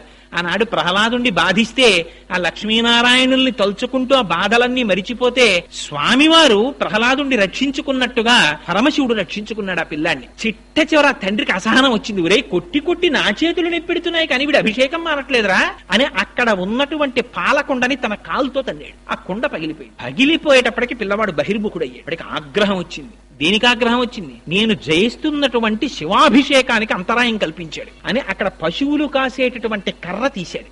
ఎంతవరకు నిలబడతాడో చూడాలనుకున్నారు పరమశివుడు. దాన్ని గొడ్డలిగా మార్చారు. కర్రో గొడ్డలో నాకు అనవసరం, చేస్తున్నటువంటి శివాభిషేకానికి అంతరాయం చేశాడు అని గొడ్డలి తీసి తండ్రి కాళ్ల మీదకి విసిరాడు. ఆ గొడ్డలి తగిలింది, కాళ్లు తెగిపోయి తండ్రి కింద పడి రక్త ప్రవాహం జరిగి మరణించాడు. లెక్క పెట్టలేదు. మళ్లీ అభిషేకం మొదలు పెట్టేశాడు. చూశారు పరమశివుడు ఆశ్చర్యపోయి, మహానుభావుడు ఆయన సగుణాకారంబుగా చూపవే అని ప్రత్యక్షమయ్యారు. ఇంత పిల్లవాడివి, ఇంత భక్త్యా అని పొంగిపోయి తన చేతులతో ఆలింగనం చేసుకున్నారట. ఎప్పుడైతే శివస్పర్శ కలిగిందో తేజోమయ శరీరుడైపోయాడు. ఆయనకి వరం ఇచ్చారు పరమశివుడు, ఈనాటి నుంచి నీకు నాకు సమర్పించబడినటువంటి సమస్త పదార్థములు నీకు చూపించి స్వీకరించాలి. శివాలయంలో ఇదొక అలవాటు ఉంటుంది. ప్రతి వాళ్ళు వెళ్లి చండీశ్వరుడి దగ్గరికి వెళ్ళి ఇలా ఇలా ఇలా తప్పట్లు కొడతారు. ఎందుకండి ఆ తప్పట్లు అని అడిగాం అనుకోండి, ఆయనకి చెవుడండి అంటారు. ఆయనకి చెవుడేమిటి? అదో మహాపరాధం కూడాను. చండీశ్వరుడికి చెవుడని ఎక్కడా చెప్పలేదు. ఏమని చెప్పారంటే ఆయన్ని ధనిశ్చుండు అని చెప్పారు. శంకర భగవత్పాదులంతటి వారు సౌందర్యలహరిలో ఒక శ్లోకం రాశారు. రణేజిత్వా దైత్యానపహృత్రై కవచిభిః విశాఖేంద్రో పేంద్రో శశివిశిత కర్పూర శకలం అని. అందులో ఆ సుబ్రహ్మణ్యుడు మొదలైనటువంటి వాళ్ళు శత్రువుల్ని గెలిచి ఆ సంతోష వార్త చెప్పాలని గబగబా వచ్చేస్తున్నారు అమ్మ దగ్గరికి. వచ్చేసేటప్పుడు అమ్మ దగ్గరికి ఎడుతున్నాం, అమ్మ మూడు లోకములను పూజింపబడే తల్లి అని పైన హెల్మెట్ ఉంటుంది కదా, పైన పెట్టుకున్న కిరీటం, ఆ కిరీటాలు శిరస్త్రాణాలు ఇవన్నీ తీసేశారు. కానీ ఇది విప్పలేదట, కవచం విప్పలేదట. ఎందుకని? కవచం విప్పుకోవడానికి కొంత టైం పడుతుంది. పిల్లలు ఇంటికి వస్తారు మధ్యాహ్నం అన్నానికి, 3వ క్లాస్ వరకు చదువుకునే పిల్లలు. వాడు ఇంటికి వస్తాడు, ఆకలి, అమ్మా అన్నం పెట్టేయమ్మా అంటాడు. ఆ బ్యాగ్ తీసి ఇంట్లోకి గుబేల్మని విసిరేస్తాడు, చాకలి మూట విసిరేసినట్టు. ఆ బూట్లు ఇప్పేసి గబగబా బయట వదిలి బారేస్తాడు. సాక్స్ మాత్రం విప్పడం. ఎందుకని అంటే కొంచెం కూర్చుని కిందకి లాక్కోవాలి, అది వాడే కింద పడిపోతాడు. అందుకని సాక్స్ తో ఇంటికి వచ్చేస్తాడు. ప్రతి తల్లికి పెద్ద బాధ ఏమిటంటే, ఒరే నీ సాక్స్ ఉతకలేక నేను బాధపడిపోతున్నాను రా అంటారు. అరికాళ్ళన్నీ మెట్టే. అది ఎక్కడి వరకు ఉందిట. అమ్మ దగ్గరికి తొందరగా వెళ్ళిపోవాలని సుబ్రహ్మణ్యేశ్వరుడు, శ్రీ మహావిష్ణువు మొదలైనటువంటి వారు కూడా పాపం దొరికిన వాడు ఎవరంటే ఈనోడు అమాయి నందీశ్వరుడు, ఆయన మీద పెట్టేస్తుంటారు. చాలా దారుణాతి దారుణ. భక్తికి కూడా ఒక అర్థం ఉండాలండి. కార్తీక మాసంలో దీపం తీసుకెళ్లి కొంచెం పెద్ద ప్లాట్ఫామ్ ఉంటే నందీశ్వరుడి తోక కింద మన కింద పెడితే మనం కూర్చోగలమా? ప్రేమ ఎక్కువైపోయిందండి కోటేశ్వరారి, మీరంటే ఎంత ప్రేమో మాకు అని నా పృష్ఠభాగం వెనకాతల దీపం పెట్టి పురాణం చెప్పమంటే వారేటప్పటికి ముందు భోజనాదులన్నీ అన్నపూర్ణాదేవికి రావడం అన్ని సిద్ధం చేసేస్తుంది. లేకపోతే ఈయన గబాలను బయటికి వెళ్ళిపోయి భవతి భిక్షాందే అంటే పరువు పోయేది అమ్మవారి. అందుకని ఇంట్లో అన్ని సిద్ధంగా చేసేసి ఉంచుతుంది ఆవిడ. గబుక్కుని బయటికి వెళ్ళిపోతారేమో ఈయనని. చంద్రశేఖరులంతటి వారు వ్యాఖ్యానంలో సంతోషపడిపోయారు. ఆ స్వామి స్వీకరించగా మిగిలిపోయినటువంటి పదార్థాల్ని మాత్రం ఇతరులు ముట్టుకోకూడదు. అవి నివృత్యై చండాంశ త్రిపురహర నిర్మాల్య విముఖై, అవి చండీశ్వరుడు స్వీకరిస్తాడు. ఆయనకి చూపించి తీసుకోవచ్చు. శివాలయంలో చాలా మంది ఏమనుకుంటారంటే, అమ్మో దీన్ని పట్టుకెళ్ళ వెళ్ళకూడదండి అని పట్టుకొచ్చి పాపం దొరికిన వాడు ఎవరంటే ఈనోడు అమాయకుడు నందీశ్వరుడు ఆయన మీద పెట్టేస్తుంటారు. చాలా దారుణాతి దారుణ. భక్తికి కూడా ఒక అర్థం ఉండాలండి. కార్తీక మాసంలో దీపం తీసుకెళ్లి కొంచెం పెద్ద ప్లాట్ఫామ్ ఉంటే నందీశ్వరుడి తోక కింద మన కింద పెడితే మనం కూర్చోగలమా? ప్రేమ ఎక్కువైపోయిందండి కోటేశ్వరారి మీరంటే ఎంత ప్రేమో మాకు అని నా పృష్ఠభాగం వెనకాతల దీపం పెట్టి పురాణం చెప్పమంటే ఎవడు కూర్చుంటాడు? అదే ఆ భక్తి అంటే. అరటిపండు ముక్క తెచ్చి ఆయన మూతికి పూసేయడం, అక్కడి నుంచి కోళ్ల మీద వాలే ఈగలన్నీ వచ్చి ఆయన మూతి మీద వాలుతూ ఉండడం. అదే నందీశ్వరుడు అంటే. నంది జీవుడికి సంకేతం, పరమశివుడు పరమాత్మకి సంకేతం. జీవుడికి ఆత్మకి భేదం పాటించకూడదు. అందుకని వృషస్య వృషణం స్పృష్టమా శృంగమధ్యే శివాలయం దృష్ట్వాక్షణం నరో జాతి కైలాసే శివ సన్నిధిం విధించింది శివాగం. కుడి చేత్తో నంది యొక్క అవయవాన్ని పట్టుకుని ఎడమ చేతితో నంది యొక్క రెండు కొమ్ముల మీద బొటన వేలు చూపుడు వేలు పెట్టి ఒక్క లిప్త కాలం అంతకన్నా ఎక్కువసేపు పట్టుకోకుండా రెండు శృంగముల మధ్యలోంచి శివలింగాన్ని దర్శనం చేసి శంభో శంకర అని విడిచిపెట్టి లోపలికెళ్ళాలి. వెళ్ళినప్పుడు అర్చకులకు తప్ప అన్యులకు అధికారం లేదు శివుడికి నందికి మధ్యలోకి వెళ్ళడానికి. ఒక పక్కకి నిలబడి నమస్కరించి వెళ్ళిపోవాలి. అంతేకాని దాని మధ్యలోకి దూరిపోవడం, ఆ రెండింటి మధ్యలో కూర్చుండిపోవడం, అక్కడ సాష్టాంగం పడిపోవడం అలా చెయ్యకూడదు శివాలయంలో. అందుకని ఆయన ఎప్పుడూ శివుణ్ణే చూస్తూ ఉంటాడు. రోహిణీ కార్తీ రానివ్వండి, వాన పడుతుండనివ్వండి, అల్పపీడనం ఏర్పడినివ్వండి, పెను తుఫాన్ రానివ్వండి, ఆయన ఎప్పుడైనా దుపటి కప్పుకోవడం పక్కకెళ్ళడం మీరు చూసారా? అలా ఉండదు. ఆయన ఎప్పుడూ శివుణ్ణే చూస్తాడు. నువ్వు ఏం చేస్తున్నా లోపల శివుణ్ణే దర్శించడం నేర్చుకో అన్నది నంది యొక్క సంకేతం. నంద ఇతి నందహ. ఆ శివానందాన్ని పొందుతుంటాడు ఆయన ఎప్పుడు. అందుకే గణంతి శంభోత్వ చరిత సరిత కిల్బిషరజో దళంతి ధీకుల్యాహస్సరణిషు పతంతి విజయతాం. చండీశ్వరుడి ద్వారా కటాక్షిస్తాట. అందుకని ఆయన దగ్గరికి వెళ్లి నిశ్శబ్దంగా నమస్కారం చేస్తారు. అందుకని పక్కన మెట్లు కట్టింది. అంతేకాని అక్కడికి వెళ్లి ఆయన మీద నువ్వులు జల్లేయడం, గట్టిగా తప్పట్లు కొట్టేయడం, లేకపోతే ఆ పక్కకి వెళ్లి నిలబడి ఏదో మన ఇంట్లో కింద అపార్ట్మెంట్ లో వాచ్మెన్ ఎవరినో పిలిచినట్టు ఆ గోడ పక్కన ఇలా తప్పట్లు కొట్టేస్తే లోపల నుంచి అయ్యో అమ్మా వచ్చావా అని ఆయన బయటికి ఏం తొంగి చూసి అది భక్తి అనుకోవాలా, పూజ అనుకోవాలా, అపచారమా ఉపచారమా ఏమనుకోవాలి? అక్కడ మెట్లు కట్టింది ఎందుకు? ఆ పక్క నుంచి మీరు వచ్చి తప్పట్లు కొట్టమనే. మెట్లు ఎక్కి అక్కడికి వెళ్లి నిశ్శబ్దంగా నిలబడి ఆయన సర్వకాలములయందు శివనామస్మరణలో ధ్యానమగ్నుడై ఉంటాడు. చిటికి చిన్నది వేయమన్నారు. ఇలాగా వేస్తే ధనిశ్చండుడని పేరు. ఆయన ధ్యానభంగమై నేత్రములు విప్పుతారట. విప్పితే ప్రసాదాన్ని చూపించమన్నారు. స్వామి వచ్చానయ్యా, మహానుభావ చండీశ్వర శివధ్యాన పరాయణ శివ పూజా ఫలందేహి చండికేశ్వర నమోస్తుతే. స్వామి నేను శివుణ్ణి ఆరాధన చేశానయ్యా, నాకు ఆ ఫలితాన్ని ఇప్పించవా అని అడిగి ఆయనకు ఒకసారి ఇలా చూపిస్తే శభాష్ చౌరా శివాలయానికి చాలా సంతోషం, మూట కట్టుకోబో ఫలితాన్ని అంటే ఆయనకి చూపించి తీసుకెళ్లమన్నారు. శివ నిర్మాల్యాన్ని దాటినా పరమశివ నిర్మాల్యాన్ని తొక్కినా గత జన్మలలో చేసుకున్న పుణ్యం పోతుంది. మహిమ్నా స్తోత్రంలో చెప్పారు. అందుకే గంధర్వుడు జరిగిపోయాడు పుష్పదంతుడు. అందుకని శివ నిర్మాల్యాన్ని తీసుకొచ్చి ఎక్కడ పడితే అక్కడ పారేయడం అలా చెయ్యకూడదు. శివాలయంలో ప్రవర్తించవలసినటువంటి విధానం ఉంది. ఆ విధానంలో ప్రవర్తించి భగవంతుని యొక్క అనుగ్రహాన్ని పొంది వెళ్ళాలి నిశ్శబ్దంగా. అందుచేత అదిగో అటువంటి ధనిశ్చండు ఉంటాడు ఆ కపిలేశ్వర తీర్థంలో. ఆయనని ఒక్క చిటిక వేస్తే చాలట, కన్నులు విప్పి మహానుభావుడు ఫలితాన్ని మనకి కటాక్షిస్తాడు. అదిగో అది ధనిశ్చండ వృత్తాంతం. అది దాటి యువతలకొస్తే అక్కడ కాలభైరవుడు ఉంటాడు. ఆ కాలభైరవుడు మహానుభావుడు. ఆయన గురించి స్తోత్రం చేస్తారు. దేవరాజ సేవ్యమాన పావనాంగ్రి పంకజం వ్యాళయజ్ఞ సూత్రమిందుశేఖరం కృపాకరం నారదాది యోగి బృంద వందితం దిగంబరం కాశికాపురాధినాథ కాలభైరవం భజేత్తని. జ్ఞానముక్తి సాధనం విచిత్రపుణ్యవర్ధనం శోకమోహ దైన్య లోభ కోపతాపనాశనం తే ప్రయాంతి కాల భైరవాంగ్రి సన్నిధిం ధ్రువం అని ఆ మహానుభావుణ్ణి నమస్కారం చేసినంత మాత్రం చేత కపిల తీర్థంలో ఉండేటటువంటి కాలభైరవుడి దగ్గర రెండు శక్తులు ఉంటాయి. ఏమిటా? ఇవి నా సొంతంగా చెప్తున్నాను అనుకుంటున్నారేమో. మహాప్రభో వరాహ పురాణాంతర్గతం. అందులో ఆయన సంతాన రక్షకుడు. మనకి కలిగినటువంటి సంతానము రక్షింపబడేటట్టుగా చూస్తాడు ఆయన. వాళ్ళకి ఎటువంటి ఉపద్రవం రాకుండా చూస్తాడు. రెండు, ఆ కాలభైరవుణ్ణి ఒక్కసారి దర్శనం చేసి ఎప్పుడైనా ప్రయాణించకూడనటువంటి సమయంలో ప్రయాణం చెయ్యవలసి వస్తే, అర్ధరాత్రి వేళ ప్రయాణం చేసినా, ప్రయాణంలో ప్రమాదం వచ్చినా ఒక్కసారి 3 మాటలు చెప్పమన్నారు. ఏమిటా మాటలు? కాలభైరవా నమోస్తుతే, కపిలేశ్వర నమోస్తుతే, కాశీ విశ్వేశ్వర నమోస్తుతే అని 3 మార్లంటే ప్రయాణంలో తేళ్లు కాని, పావులు కాని, విషక్రిములు కాని మన జోలికి రావుట, ప్రమాదములు ఏవైనా పొంచి ఉంటే తప్పుతాయిట. అటువంటి ఫలితమీయగలిగినటువంటి కాలభైరవుడు అక్కడ ఉన్నాడు. అక్కడే మాణిక్యవాచకర్ ఉన్నారు. మనకి రేపు కార్తీక మాసం వెళ్ళిపోయిన తర్వాత మార్గశీర్ష మాసం వచ్చి ధనుర్మాసం వచ్చింది అనుకోండి, తిరుప్పావై ప్రారంభం అవుతుంది. మనందరం ఇటువైపు నుంచి వెంకటేశ్వర స్వామి వారి ఆలయానికి చేరుకుంటాం. అక్కడ మన గోవిందబాబు గారు, లక్ష్మణాచార్యుల వారు వీరందరూ చాలా అందంగా తిరుప్పావై చేస్తారు. ఇక్కడ కార్తీక మాసంలో సత్యనారాయణ గారు ఎంత అందంగా అభిషేకాలు అవి చేస్తారో, ఇది మన అదృష్టం. వెంకటనగర్ లో ఉన్న వాళ్ళకి చక్కగా 2 శివకేశవ ఆలయాలు 2 పక్క పక్కనే ఉండడం, 2 శ్రద్ధాభక్తులతో అర్చన చేయబడేటటువంటి పెద్దలు ఉండడం. అక్కడికి వెడితే తిరుప్పావై ఉంటుంది. అలాగే మనకి తిరువెంబావై అని ఆ ధనుర్మాసంలో పరమశివుడి దగ్గర స్తోత్రం చేస్తారు. ఇక్కడ అలవాటు లేదు కానీ తమిళనాట అంతా కూడా విశేషంగా స్తోత్రం చేస్తారు. తిరువెంబావై అందరికి నోటికొచ్చి ఉంటుంది. పరమ ప్రఖ్యాతమైన స్తోత్రం మాణిక్యవాచకర్రని అప్పర్రని ఆయన చేశారు. ఆయన సామాన్యులు కారు. కాళహస్తీశ్వర శతకంలో దూర్చిటి ఉట్టినే చెప్పలేదండి ఆ మాటలు. కవి పుష్పంబగు, అగ్ని మంచగు, నాకోపారం భూమిస్థలంబగు, శత్రుండతిమిత్రుడవు, విషము దివ్యాహారమౌ నిన్నగా అవనీమండలి లోపలన్ శివ శివేచ్ఛాభాషణోల్లాసకిన్ శివ నీనామము సర్వవశ్యకరమౌ శ్రీకాళహస్తీశ్వర.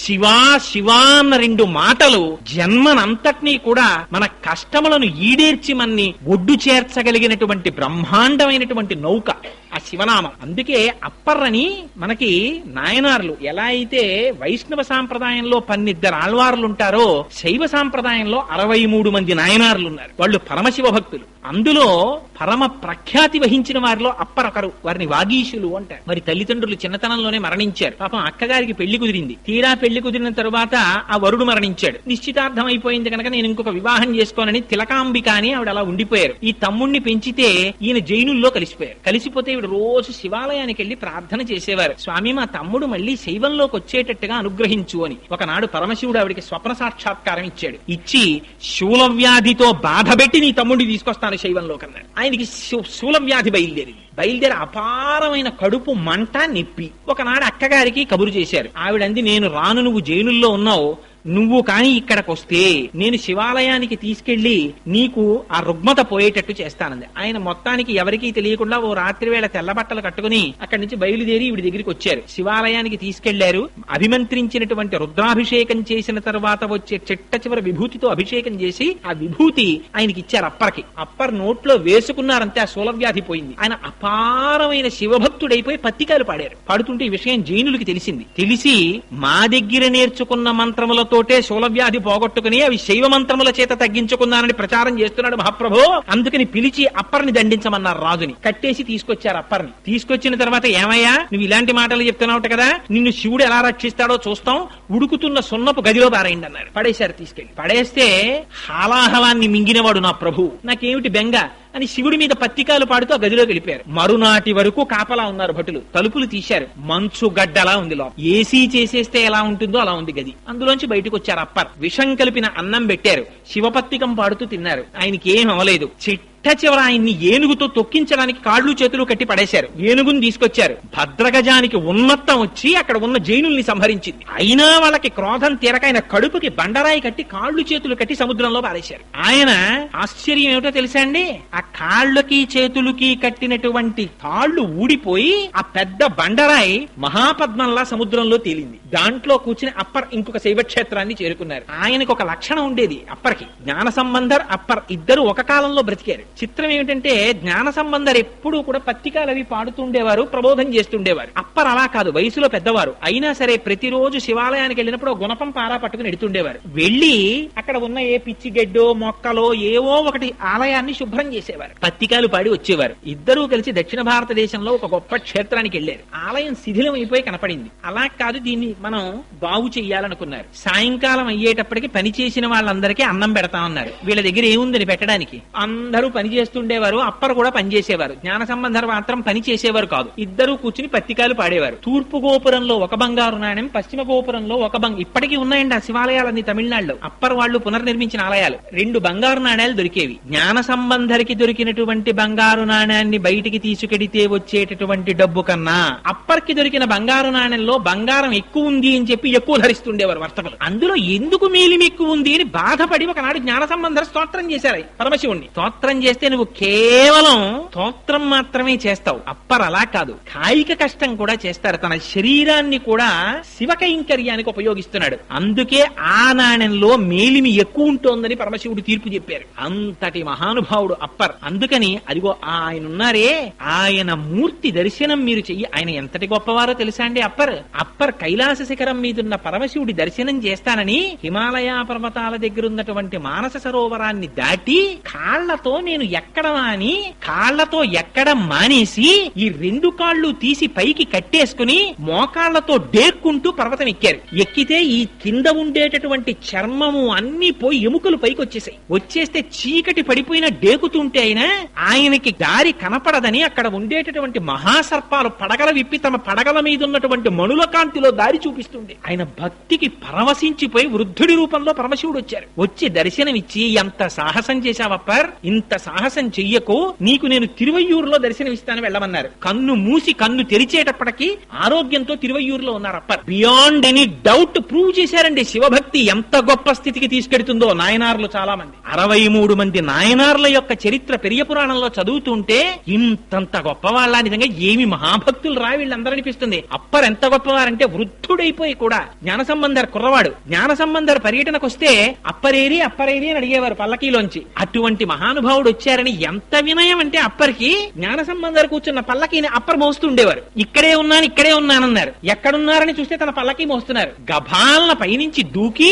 ఆయన్ని కౌగిలించుకుని అప్పా అని పిలిచారు ఆయన్ని. అందుకని ఆయనకి అప్పర్ అని పేరు వచ్చింది. వాగీశుడు అని బిరుదు ఆయనకి. అటువంటి మాణిక్యవాచకర్ ఆ అప్పర్ వాళ్ళ విగ్రహాలు ఇప్పటికీ కూడా కపిల తీర్థంలో మీరు సాకారంగా చూడొచ్చు. అక్కడ ఎదురుగుండా ఉంటాయి. అక్కడే 2 బిల్వ వృక్షములు ఉంటాయి కపిల తీర్థంలో. ఆ 2 బిల్వ వృక్షములే పార్వతీ పరమేశ్వరుల యొక్క సాకార స్వరూపమని నమ్ముతారు. ఎందుచేత అంటే బిల్వ వృక్షం అపారమైనటువంటి ఐశ్వర్యాన్ని ఇస్తుంది. ఆ బిల్వ వృక్షం కింద కూర్చునే లక్ష్మీదేవి తపస్సు చేసింది. 5 చోట్ల మాత్రమే లక్ష్మీదేవి ఉంటుంది అని చెప్తారు. ఆ 5 ఒకటి మారేడు దళం. అందుకే మారేడు దళాలతో పరమశివుడికి పూజ చేయడం చేత కలిగేటటువంటి లక్ష్మీ ప్రసన్నత అపారమైనటువంటి ఐశ్వర్యం. చాలా మందికి ఒక తెలియని అపోహ ఒకటి ఉంటుంది. ఏమిటి అపోహ అంటే శివుడంటే శ్మశానవాసి, ఆయన శ్మశానంలో తిరుగుతూ ఉంటాడు, ఒళ్ళంతా శవ విభూతి రాసుకుంటాడు, ఒంటి మీదంతా పాములు వేసుకుంటాడు,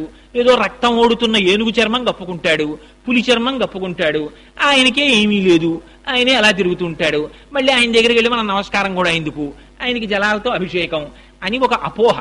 అది కాదు. మీరు ఒకటి ఆలోచించండి, తల్లిదండ్రులు అనబడేటటువంటి వారు తాము దాచుకుంటారా, తమ పిల్లలకి పెడతారా? తమ పిల్లలకి పెడతారు. త్యాగే నైకే అమృతత్వ మానసు. పరమశివుడు శ్మశానవాసి అంటే దాని అర్థం అంత పరమశివుడు అంతటి మహానుభావుడు, కైలాసవాసి, హిమవంతుని యొక్క అల్లుడు, ఆయనకి జన్మ లేనటువంటి వాడు, బ్రహ్మమస్తకావలి నిబద్ధతే నమ శివాయ అని శంకరుల చేత స్తోత్రము చేయబడిన వాడు, కాలాతీతుడు. అటువంటి వాడికి ఉండడానికి 150 గజాల స్థలమే దొరకదండి ఆయనకి. శ్మశానవాసి అంటే అర్థం పరమశివుడు రుద్రభూమిలో ఉంటాడు, అదే ఆయన అడ్రస్. శ్మశానంలో ఉంటాడు తప్ప ఇంకెక్కడో ఉండడు, అందుకని శ్మశానవాసి కాబట్టి శివుణ్ణి పూజ చేయకండి అనేది దాని అర్థం. ఏది శ్మశానం కాదు నాకు చూపించండి. శ్మశానానికి వెళ్ళని వాడిని చూపించండి నాకు. శ్మశానానికి వెళ్ళనివాడు ఉన్నాడు ఆ ప్రపంచంలో? ప్రపంచంలో పుట్టిన ఏ వస్తువైనా వెళ్ళిపోవలసిందే శ్మశానానికి. జాయతే గచ్చతే ఇది జగత్. వస్తుంది వెళ్ళిపోతుంది. ఎక్కడెక్కడ ఈ జగత్తంతా పుట్టి వెళ్ళిపోతుందో అదంతా శ్మశానమే. ఇక్కడ ఒక చెట్టు పుడుతోంది, చెట్టు మరణిస్తోంది, శ్మశానమైంది. ఇక్కడ నేను గట్టిగా మాట్లాడితే ధ్వని ప్రకంపనల చేత జీవులు చచ్చిపోతున్నాయి, శ్మశానమైంది. నా కాళ్ల కింద పడి జీవులు చచ్చిపోతున్నాయి, శ్మశానమైంది. నేను తింటే చచ్చిపోతున్నాయి, శ్మశానమైంది. అంతా మహాశ్మశానమే. అంటే సమస్తము పరమశివుని చేతనే ఆవురింపబడి ఉంది. శివుని కన్నా వేరొకటి లేదు. అందుకని బ్రహ్మాండ వ్యాప్త దేహ భసిత హిమరుచాభా సమానా భుజంగై.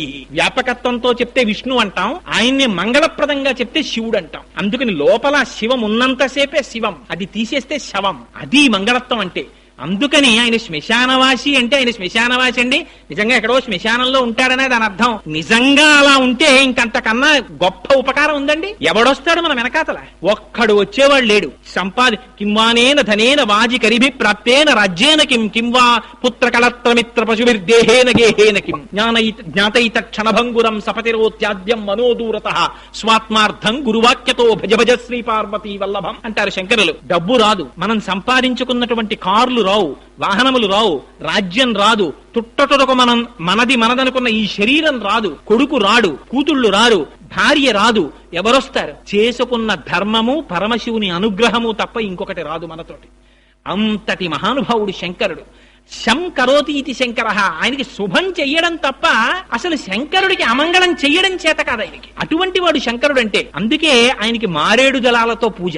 మారేడు దళం అంటే లక్ష్మీ స్థానం. ఎక్కడెక్కడ మారేడు చెట్టు ఉంటుందో, ఎక్కడెక్కడ మారేడు దళం ఉంటుందో అక్కడక్కడ లక్ష్మీదేవి ఉంటుంది. అందుకని శంకరుడికి ఆ మారేడు దళంతో పూజ చేస్తారు. రెండవ లక్ష్మీ స్థానము పద్మం. పద్మములతో పూజ. అందుకే ఇప్పటికీ కపిలతీర్థంలో కామాక్షి అమ్మవారికి ఆ తామర పద్మాలతో పూజ చేస్తారు. ఆ పద్మము లక్ష్మీ స్థానం. మూడవది ఆవు యొక్క వెనుక భాగం. ఆవు యొక్క పృష్ఠభాగమునందు లక్ష్మీదేవి నివాసం ఉంటుంది. నాలుగవది స్త్రీ యొక్క పాపట. ఆ పాపటలో లక్ష్మీదేవి యొక్క స్థానం. అక్కడ లక్ష్మీదేవి నివాసం ఉంటుంది. అందుకని అది ఒకటి. ఇలా 5 స్థానాలు. ఒకటి బిల్వ వృక్షం. ఆ బిల్వ వృక్షం అంటే ఆ బిల్వదళంలో. రెండవది పద్మం. మూడవది స్త్రీ పాపట. నాలుగవది ఏనుగు యొక్క కుంభస్థలం. అందుకే గజారోహణం అంటుంటారు. ఏనుగు యొక్క కుంభస్థలంలో లక్ష్మీదేవి ఉంటుంది. 5వది ఆవు యొక్క వెనుక తట్టు. ఈ 5 ప్రాంతములు లక్ష్మీ స్థానాలు. అందుకని మారేడు దళంతో పరమశివుడికి పూజ. దానివల్ల అపారమైనటువంటి లక్ష్మీ సంపత్తి. కపిల తీర్థంలో ఇప్పటికీ కూడా 2 బ్రహ్మాండమైన మారేడు చెట్లు నిలబడి ఉంటాయి. ఇక్కడ లింగాకృతిలో ఉన్నటువంటి మహానుభావుడే అక్కడ సాకారముగా మారేడు చెట్ల రూపంలో ఉన్నాడని నమ్ముతారు. వెళ్లి ఆ మారేడు చెట్లకి నమస్కారం చేస్తారు. ించవలసినటువంటి వేరొకటిది, అక్కడే నాగుల చావిడి అని చెప్పి జంట నాగులు పెనవేసుకున్నటువంటి అనేకమైన మూర్తులు కలిగిన పెద్ద వేదిక ఒకటి ఉంటుంది. పూర్వం అక్కడ ప్రతిష్టలు చేసేవారు. ఇప్పుడు కుదరదు. ఎందుకంటే అసలు అంగుళం ఖాళీ లేదు. అక్కడికి వెళ్లి నమస్కారం చేస్తే, అభిషేకం చేసుకుంటే అక్కడే వల్లీ దేవసేనా సమేత సుబ్రహ్మణ్యేశ్వర స్వామి వారు ఉన్నారు. కాలసర్పదోషం ఉన్నవారు, కుజగ్రహ దోషం ఉన్నవారు, నవగ్రహ దోషాలున్నవాళ్లు కపిల తీర్థానికి వెళ్లి స్వామివారికి అభిషేకం చేయించుకుంటే వాళ్ళకి ఉన్నటువంటి సమస్త గ్రహ దోషములు పోతాయంటారు. అదిగో అంతటి పరమపావనమైనటువంటి క్షేత్రం ఆ కపిల తీర్థం. ఆ కపిల తీర్థానికి వెళ్లి సేవించినంత మాత్రం చేత పాపములు నివృత్తి చేయబడి తదనంతరం ఆ శేషశైలాన్ని అధిరోహించి ఆ లోపల ఆనందనిలయాధీశుడైనటువంటి వెంకటాచల ప్రభువుని సేవిస్తారు. అందుచేత పూర్వం అసలు కపిల తీర్థాన్ని సేవించకుండా, కపిల తీర్థాన్ని దర్శనం చెయ్యకుండా అసలు ఒక రాత్రి నిద్రపోవాలి కపిల తీర్థంలో. ఆ తరువాత మాత్రమే వెంకటాచలం కొండ మీదకి వెళ్లేవారు. ఇప్పుడు చాలా మంది కపిల తీర్థాన్ని విడిచిపెట్టి వెంకటాచల కొండ మీదకి వెడుతున్నారు. కాబట్టి నా మనవి ఏమిటంటే, ఈ మాట మీరు వెంకటాచల క్షేత్రానికి వెళ్ళినప్పుడు తప్పకుండా కపిల తీర్థాన్ని సేవించండి. అది మహత్తరమైన అటువంటి తీర్థాన్ని సేవించడం చేత, అటువంటి శివలింగానికి నమస్కారం చెయ్యడం చేత మన శరీరమునకు పట్టినటువంటి పాపరాశి ధ్వంసమై మనకి కావలసినటువంటి భగవంతుని యొక్క అనుగ్రహం ప్రసరింపబడిన నాడు మనకి కావలసినటువంటి కామితములన్నీ వాటంతట అవే తీరిపోతాయి. అంత శక్తివంతం. మీకు ఏవేవి కావాలనుకుంటున్నారో అవన్నీ అక్కడున్నాయి. ఇంకొక గొప్ప విషయం ఏమిటో తెలుసా అండి? వెంకటేశ్వర స్వామి వారు పద్మావతి కళ్యాణం జరగడానికి ముందర వకుళమాతని ఆకాశరాజు యొక్క భార్య అయిన ధరణీదేవి దగ్గరికి పంపిస్తూ ఒక సొరంగ మార్గం చూపించారు. అమ్మా, నువ్వు ఈ సొరంగ మార్గంలో వెళితే కింద కపిల తీర్థానికి చేరుకుంటావు. అక్కడ కపిలేశ్వరుడు అన్న పేరుతో శివుడు ఉన్నాడు. ఆయనకి నమస్కరించి ఆయన అనుగ్రహాన్ని పొంది ధరణీదేవి దగ్గరికి వెళ్ళమన్నారు. ఇప్పటికీ వకుళమాత నడిచి వచ్చినటువంటి ఆ సొరంగ మార్గం ఇంకా కపిల తీర్థంలో ఎదురుగుండా ఉంది. దాన్ని నరసింహ గుహ అని పిలుస్తారు. అక్కడ నృసింహస్వామి వారు ఉంటారు. కానీ ఈ మధ్య కాలంలో ఆ నృసింహస్వామి వారి విగ్రహానికి ఉన్నటువంటి ముక్కు కొద్దిగా భిన్నమైంది. అందుకని ఇప్పుడు ఆ గుహ మూసేశారు తలుపులు. కానీ ఇప్పటికీ మీరు ఆ గుహని చూడొచ్చు. ఆ గుహలోంచే వకుళమాత వెంకటాచలం నుంచి క్రిందకొచ్చింది. వచ్చి కపిలేశ్వరుని యొక్క అనుగ్రహాన్ని పొంది పద్మావతి శ్రీనివాసుల పరిణయం అవుతుందని స్వామివారు ఆశీర్వదించిన తరువాత పద్మావతి శ్రీనివాసుల కళ్యాణం అయింది. అంత హరిహర అభేదమైనటువంటి క్షేత్రం ఆ కింద ఉన్నటువంటి కపిలతీర్థ క్షేత్రం. అందుచేత తప్పకుండా మీరందరూ ఆ కపిల తీర్థాన్ని సేవించండి. నన్ను చాలా మంది ఫోన్లో అడిగి ఉన్న కారణం చేత ఆ కపిల తీర్థం గురించి 4 మాటలు ఇవాళ ప్రస్తావన చేయబోయ్ అని అడిగారు. మీరందరూ చేతులు కదుపుతున్నటువంటి పరిస్థితిని, మీకున్న పమిట కొంగులతోటి వాటితోటి మీరు రాసుకుంటున్న పరిస్థితిని బట్టి నేను గమనించాను. మిమ్మల్ని అందరినీ దోమలు విశేషంగా బాధిస్తున్నాయి. అయినా కూడా నిజంగా ఎంత భక్తి తత్పరతతో కూర్చున్నారో కానీ మహానుభావులు ఆ శివనామం వినడానికి ఏమి చేతకాని వాడిని నేను చెప్తేనే ఇంత ఆర్తితో చెవులు దొప్పలు చేసుకుని తాగుతున్నారంటే మీరు ఎంతటి భాగవతులు. కానీ చాలు మన జన్మకి కార్తీక మాసంలో పరమశివ సన్నిధానంలో 4 మాటలు చెప్పుకునే అదృష్టం. రేపటి రోజున పరమశివుని యొక్క అమోఘ కృత్యం అది విన్నంత మాత్రం చేత పుత్రం పౌత్రం సమాసాద్యా స్కంద సాలోక్యతాం వ్రజేత్ అని వాల్మీకి మహర్షి ఫలస్తుతి చెప్పారు. పుత్ర పౌత్రులు, కొడుకులు, మనవలు, మునిమనవలు చూసి హాయిగా ఎటువంటి ఈతి బాధలు రోగాలు లేకుండా ఆరోగ్యంతో ఉండి తొట్టతొదన స్కందలోకానికి చేరుకుంటాడయ్యా అని ఫలస్తుతి చెప్పారు. అంత పరమపావనమైనటువంటి ఘట్టం గనక రేపటి రోజున సుబ్రహ్మణ్యేశ్వర స్వామి వారి జననమునకు సంబంధించినటువంటి వృత్తాంతాన్ని విజ్ఞాపన చేస్తాను. కార్తీక మాసం కనుక అటువంటిది విన్నంత మాత్రం చేత మనకి ఎంతో మేలు చేకూరుతుంది. మహానుభావుడు సామాన్యుడు కాడు. సుబ్రహ్మణ్యుడంటే కామాదిరోహ కలుషీకృత దుష్టచిత్తాం సిక్వాతు మామవ కళాధర కాంతికాత్య వల్లీశనాథ మమదేహి కరావలంబం అంటారు. అంత గొప్ప స్వామి ఆ సుబ్రహ్మణ్యమూర్తి. అందుకని రేపటి రోజున ఆ వృత్తాంతాన్ని విజ్ఞాపన చేస్తాను. మంగళాశాసన పరై మదాచార్య పురోగమై సర్వైశ్చ పూర్వైరాచార్యై సత్కృతాయాస్తు మంగళం. మంగళం కోసలేంద్రాయ మహనీయ గుణాత్మనే చక్రవర్తి తనూజాయ సర్వభౌమాయ మంగళం. ఉమాకాంతాయ కాంతాయ కామితార్థప్రదాయినే శ్రీగిరీశాయ దేవాయ మలినాథాయ మంగళం. కరచరణకృతం వా కర్మ వాక్కాయజం వా శ్రవణనైనజం వా మానసం వాపరాధం విహితమవిహితం వా సర్వమేత్తక్షమస్వ.